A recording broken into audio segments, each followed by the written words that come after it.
दिक्कत तारा लोग हमारे मन पागल आइए गए सब सन का दियो लो आदरणीय हमने के बाबा श्री अंशु पांडे जी गोड़ लागत महादेव व्रत बना के रखे राजा बन के राज करे भोले दानी के कृपा बना रहू मेहरारू के मरद प्रदेश बाड़े आ देखे लो भैया कौना मेहरारू के साधना हो हमरो मेहरारू चाहे ले नु बियाह हमार हो गइल बा सच्चाई बताओ त अब जब जैसन रोल तो सब बात कहे के पड़ी हमरो मेहरारू चाहे ले कि हमारे बोलमुआ घर खूब खुश रहे ले जब 10 दिन प्रोग्राम ना कही तो लगातार 15 दिन से गाय बनी नु भीतर गरम हो भीतर खिसियाई हो खूब खुश रहे ले कहिया ले बाप रे बाप छठ के खाना है के दिन ले खुश रहे के बुझाता अब की पार टिंकुआ के पापा कहीं प्रोग्राम नहीं ठन बोले का दो बुझाता है कि छठ में हमरा संगही घाट पर जई है अहे तो संगही कोसी भरमई है देव से मेरे घटिया पर डाला डोरल इतना बात हमनी के मेहरारू न सोचे ला लो ब्याह से होते हां 3 आदमी के मेहरारू बड़ी परेशान रहल क्या कर ठेकेदार के हां ब्यास के हां और ड्राइवर साहब लोग कैसे ड्राइवर साहब छठ के दिन वादा पहले बड़े के सुना पत्नी सुना हमर धनिया हम छठ के दिन तहरा के हाथ तारा लोगे जरूर पहुंच जाए छठ के दिन चलल बड़े कोडरमा घाटी से आई बड़े कहां हम नौर पहुंचल बड़े तो गाड़ी के 3 गो टायर फाट गइल के एके समय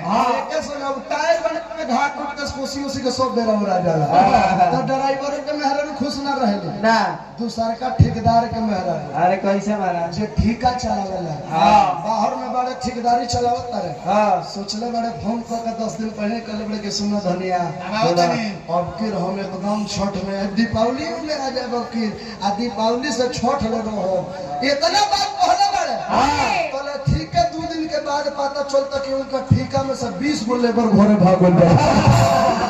अब लेबर भागल सुन के ठेका टूटे के दर में घरे जाता रे ना लेबर घरे के चक्कर में पड़ल बड़े तो ठेकेदारों के मेहरारू खुश ना रहले से ना हमने ब्यास के हमनी के दशा का बच्चा चिल्लान तनी कई के 3 बजे सामने मेहरारू खुश रहे हां 3 बजे सामने खुश रहे जब ले जींस और टी-शर्ट पहने रहिले आज यहां धोती कुर्ता चढ़ हो हां बुझ जाले कि फिर मतिया प्रोग्राम ना जेकरा खातिर हम छठ करता नहीं और वह प्रोग्राम ना होने लगा तो चली 2 मिनट अगर आदेश दे तो चाय पी ले सो निकल तो चाय ठंडा हो गया हाँ पीली अरे वाले कहे तो वो है तो ना पी ना पीली अच्छा डॉक्टर चंदन पंडित मलाही टोला से पुरस्कार भेजले माने जाए ड्राइवर साहब वैसा धोती पहनौला जो खुले बोल धोती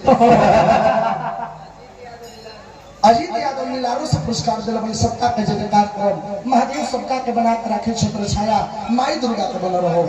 तो 2 मिनट रहो सब तनी जे जहां हो जे माता बन सब बोलो बिन रहन हो जाम न मतलब हां रउआ लोग कल आए हम देवी गीत सोहर मंगल गा के सुनम तनी बढ़ जाए श्री रामचंद्र की जय।